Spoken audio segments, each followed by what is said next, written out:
네, 지금 청와대 상춘제에서는 문재인 대통령과 윤석열 당선자가 저녁 식사 중입니다.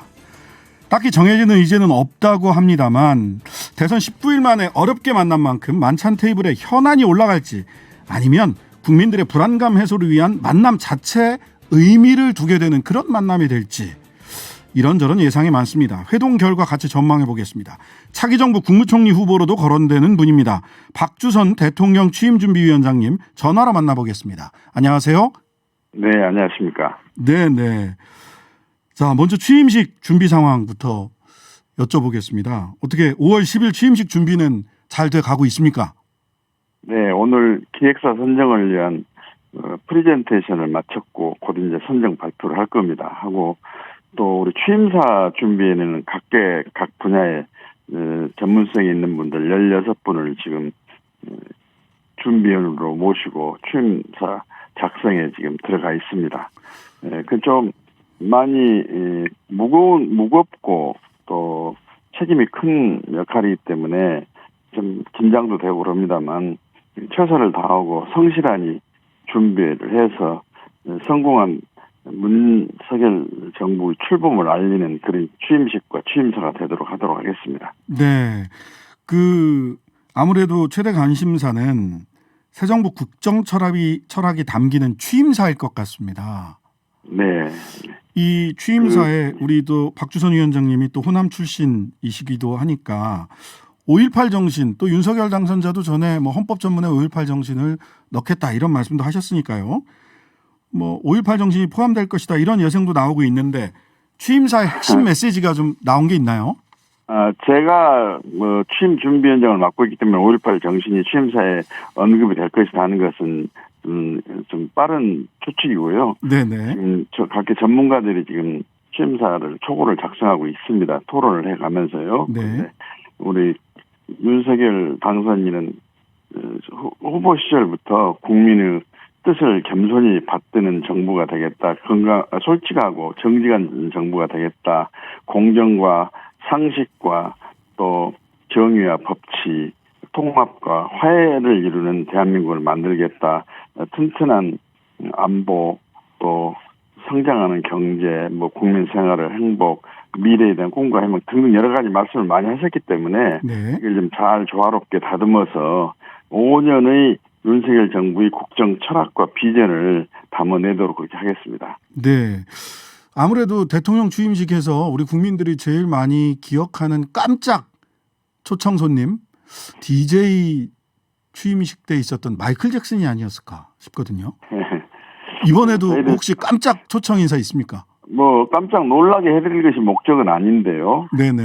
역시 국민들께 감동을 드리고 이게 축복과 또 축하의 한 무대 더 나가서 국민이 하나가 되는 화합의 장이 될 수 있도록 하는데요. 지금 그 취임식 준비를 사전에 알려드리면 마치 영화를 한 번 본 다음에 두 번째 볼 때는 별로 흥미가 없어지는 것처럼 또 영화 이야기를 다 듣고 영화를 보러 가게 되면은 소위 말하는 좀 스포일링 별 흥미가 없잖아요. 예. 서플라이즈가 없어가지고 그래서 조금 양해해 주십시오. 저희들이 토론해 가면서 어떻게 해야 국민들한테 환희를 느끼고 환호를 받는 취임식이 될 것이냐 하는 것을 지금 토론을 가고 있습니다. 네, 스포일링은 안 좋지만 그래도 트레일러 그 예고편은 좀 나와야 기대감이 더 늘어갈 텐데요. 예. 그다음에 예고편 좀 소개 좀 해주시면 좋겠습니다. 이제 오늘 기획사 선정 프리젠테이션을 하셨다니까 아직은 예고편 제작이 안 돼 있겠다 싶은 생각이 들기는 합니다만 예고편 제작되는 대로 국민들에게 좀 알려주셨으면 좋겠고요. 기조와 맥락은 알려드릴 것이고 아무튼 지금 코로나 전국에서 국민들이 좀 여러 가지 힘드시고 그렇기 때문에 희망을 일깨웠고 또 이제 국민과의 약속을 반드시 지키겠다는 그런 컨셉으로 취임식도 준비하고 취임사를 마련하도록 하겠습니다. 네. 자, 지금 대통령과 당선자 두 분이 상춘제에서 저녁 식사 중이실 텐데요. 그 회동이 지난번 첫 만남이 4시간 전에 취소됐고 왈가왈부 이런저런 말들이 많았습니다. 그 회동이 성사된 오늘 회동이 성사된 결정적인 계기가 있을 텐데 우리 위원장님이 파악하고 있는 이번 회동 성사의 결정적 요인 내지는 계기 뭐였는가요?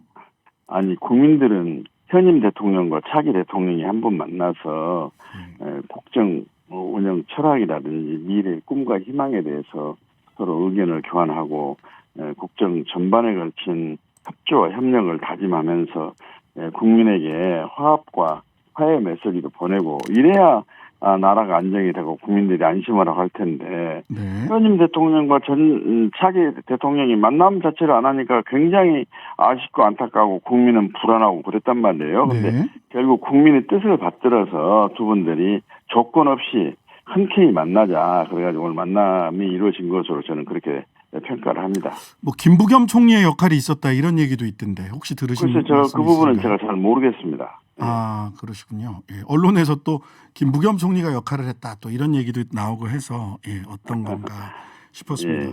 자, 오늘 좋은 조언을 하셨겠죠. 예. 오늘 그 지금 위원장님 말씀대로라면 국민들이 안심할 수 있도록 만남 자체가 중요하다라는 의견도 있고 뭐 현안을 서로 상의하게 될 것이다. 이런 예측도 있습니다. 특히 코로나19 추경 관련된 이야기가 나오지 않겠느냐. 어떻게 보십니까? 저는 틀림없이 나오리라고 생각됩니다. 왜냐하면 코로나 상황이 많은 국민에게 지금 어려움을 갖게 하고 있거든요. 그래서 이 부분에 대해서는 지금 뭐 어차피 추경을 마련하더라도 현 정부에서 마련해야 되기 때문에 윤석열 정부하고 협치를 하는 모양새를 갖추고 코로나 전국을 효율적으로 대처하기 위해서는 이 문제가 아마 논의가 되고 타결이 되지 않겠나 이런 생각을 해봅니다. 그 많은 분들이 예상컨대 자 코로나 추경에 원칙적으로 동의한다고 하더라도 지금 기재부에서는 소위 그 윤석열 당선자가 계속 그 후보 시절에 말씀하셨던 대로 지출 구조 조정으로 50조를 마련하는 건 불가능하다. 그래서 추경 어렵다라고 하는 입장을 반복적으로 이건 뭐 민주당에서 요구했을 때도 기재부에서는 안 된다고 그랬고 지금도 그런 태도로 보이는데 그 추경 35조에서 50조를 어디서 마련을 할 거냐 여기에 대한 구체적인 해결책이 나와야 합의가 가능하지 않을까요? 당연하겠죠. 그런데 우선 우리 기재부는 안 된다고 했다가 된 일이 다반사였거든요. 그리고 또 이제 윤 당선인이 제시했던 추경 마련의 방법을 면밀히 검토를 해가지고 뭐 도저히 불가능하다면 다른 방법을 또 차입을 하든지 도입을 해야 될 것이고 그래서 아마 심도 있는 토론과 논의를 거쳐서 가부 간의 액수가 조정이 되든 뭐 어떻게 하든 타결은 되지 않겠냐 합의는 이루어지지 않겠냐 이런 생각을 해봅니다. 합의가 이루어질 것이다. 예. 뭐 희망 섞인 기대 저희들도 가져봅니다. 다만 이게 재원 마련 방안에서 워낙 좀 평행선을 달릴 수도 있겠다. 내지는 재원 마련 방안을 갖고 와 보세요라고 또 공이 당선자에게 넘어가는 경우도 생길 수 있지 않을까 하는 생각도 들어서요. 그렇다면 그동안에는 사실 우리 정부 지출이 너무 많아가지고 국민 부담이 너무 커지고 국가 재정 부담도 크다 뭐 그런 상황에서도 지출을 해왔거든요. 그런데 당선인이 그 제안을 했을 때는 상당히 타당성과 또 합리적인 근거가 있을 겁니다. 그걸 놓고 두 대통령하고 당선자가 이야기를 하게 되면 합일점을 찾지 않을까요? 네, 기대를 해봅니다.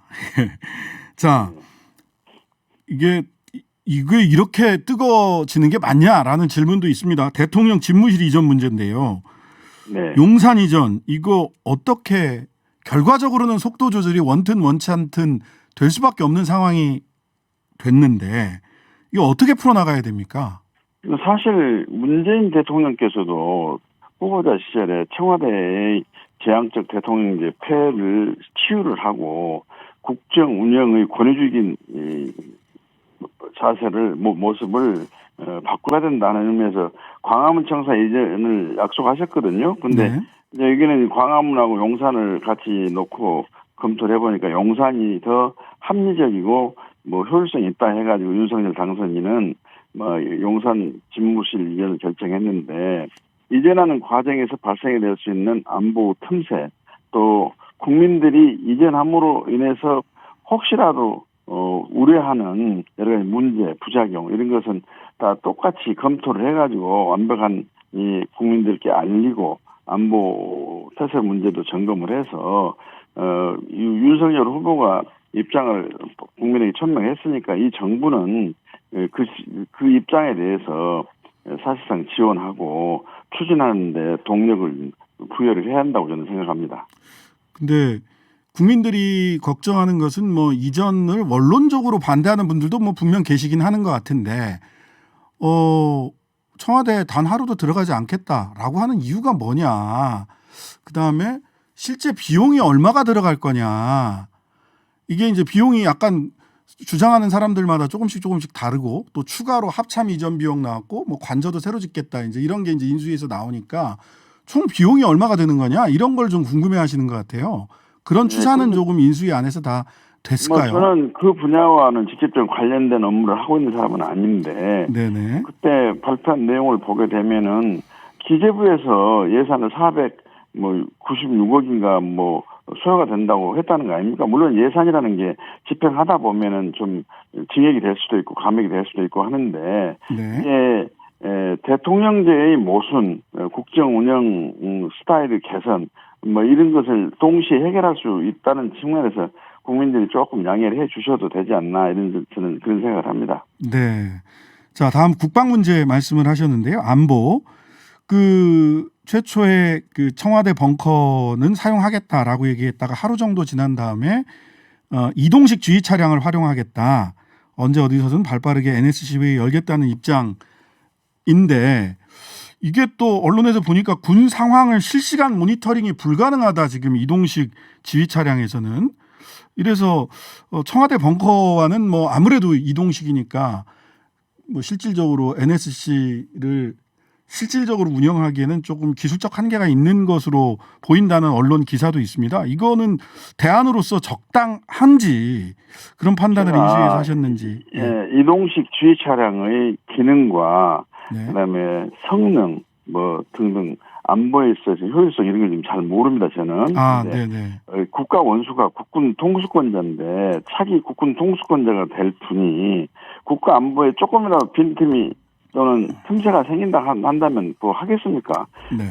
여러 참모들 의견을 들어보니까 그래도 괜찮다 해서 아마 그런 결정을 했을 텐데 그리고 무리라고 생각되면 다른 문제하고 달라가지고 이거 안보 문제는 즉각 대처를 해야 되기 때문에 또 입장을 또 선회하고 변경할 수도 있다고 나는 생각하는데 그 부분은 솔직히 제가 좀 잘 모르겠네요. 안보 문제는 충분히 검토해서 입장 선회도 가능하다. 예. 자, 집무실 이전 작업하려면 협조해야 된다. 이 얘기는 이제 예비비를 사용할 수 있게 해달라. 네. 결과적으로는 국무회의에서 예비비 통과가 필요하다. 이렇게 인수위에서도 말씀을 하셨었는데, 근데 이제 또 뭐 예산 전문가들이나 재정 전문가들 얘기를 들어보면 지금 예비비 편성을 할 수 있는 법적 근거가 있느냐, 인수위에서 요청한 예비비를 편성할 수 있는 법적 근거 자체가 좀 취약하다 이런 얘기도 하거든요.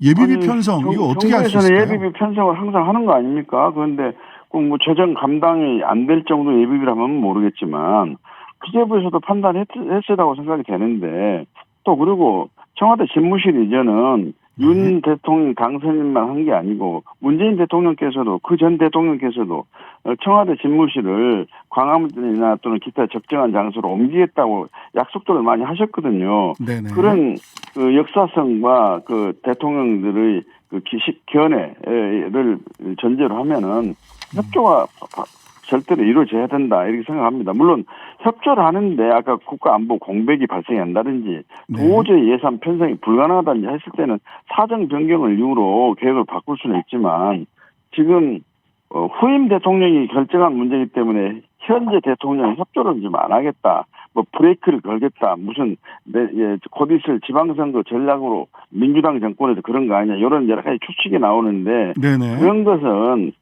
추측성은 진실이 아니기를 저는 정말로 기대를 합니다. 네. 자, 총리 인선 작업 관련해서 한두 가지만 더 여쭙겠습니다. 우리 박주선 위원장님도 하마평에 오르고 계시죠? 언론에서 저 같은 사람을 또 이렇게 건명을 해주셔서 감사합니다. 감사한데 네. 저는 사실 여러 가지 미흡하고 부족하기도 하고 우선 취임 준비위원장으로서의 막중한 사명과 책임 때문에 많이 긴장이 되고 있습니다. 제가 그래서 네네. 그 외에 다시 말하면 취임식과 취임사를 완벽하고 성공적으로 마무리해야 한다는 그런 제 사명 외에는 다른 생각을 해본 일이 없습니다. 아, 그 김한길, 주승용, 임종용, 최준경, 한덕수 뭐 이런 분들이 후보군에서 하마평에 오르내리고 있습니다. 그러면서 안철수 위원장 어떻게 되는 거냐? 관심이 그쪽으로도 가는데요. 그것은 안철수 위원장도 충분히 총리를 할 만한 인품이라든지 자격이라든지 능력을 갖췄다고 봐야죠. 그런데 그건 이제 우리 이 대통령 당선인이 결정한 문제이기 때문에 제가 여기서 결정하는 게 맞다, 그러다 이런 말씀을 드리기는 좀 부적절한 것 같습니다. 네. 아니 뭐 권성동 의원을 비롯해서 소위 새칭 윤핵관이라고 불리는 분들이 안철수 인수위원장에 대해서 다소 부정적인 언사들을 좀 하고 계시는 것 같아서 인수위원회 안에서 어떤 의견들이 오고 가는지 국민들이 좀 많이 궁금해하실 것 같습니다. 근데 그것은 인수위원장의 이 임무가 막중하기 때문에 그 네. 임무를 이제 성공적으로 수행을 하는 것이 맞다는 그 권성동 의원이 희망을 이야기한 것이지 안철수 인수위원장은 절대 총리가 돼서는 안 된다 이렇게 단언한 것은 아니라고 저는 이렇게 생각하는데요. 네네. 알겠습니다. 자, 오늘 말씀은 뭐 몇 가지 더 여쭙고 싶은 게 있는데 시간상 여기까지 듣겠습니다. 앞으로 취임식 준비가 구체화되면 예고편 한번 들려주러 다시 한번 자리에 모실 수 있게 되기를 바랍니다. 아이고, 감사합니다. 네, 지금까지 박주선 대통령 취임식 준비위원장이었습니다. 감사합니다.